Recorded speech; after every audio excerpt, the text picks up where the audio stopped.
मला आग्रह केला की दादा आपण आम्हाला बरोबर द्या. मी भावे म्हणून आलेले आज प्रचार करायला आलेलो नाही आणि भावे या बाकीचे काय घट्ट जोडलेले आहे. या शेजारी जो आपला हॉल आहे शांताराम शेठ आठवडा सगळे सगळे मंडळी मुंबईला आले होते आणि हा हॉल होण्यासाठी मला विनंती केली.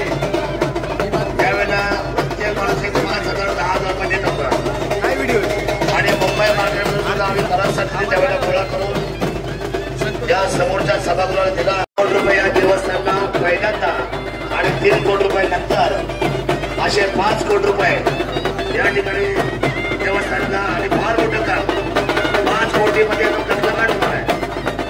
तुमची कार्यक्रम अतिशय चांगले होणार आहे.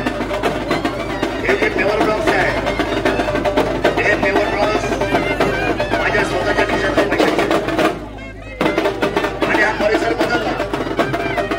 मी 30 वर्षापूर्वी पाहिलेला पठार आणि आताचा पाहिलेला पठार याच्यात जमीन असाचा फरक आहे. ही कष्टकरी मंडळी पाहिलेली आहे. आपल्या बोटाने प्रत्येक शेण तोडायची वटाण्याची सोपं नाही आणि एका पिकावर उभा वर्ष काढायचं इतकं तितकंच सोपं नाही. पण माझ्या नावाबरोबर तुमच्या कष्टाची किंमत झाली आणि या संपूर्ण भारतभरामध्ये आने पठारचा वटाणा हा जगामध्ये प्रसिद्ध झाला. हे सगळ्या आपली घराची कष्टामुळे. या सर्वांचं मी निश्चितपणे कष्टकरी मंडळींचा धन्यवाद व्यक्त करतो की आपल्यामुळे खरं तर मला या विभागामध्ये काम करायची संधी मिळाली.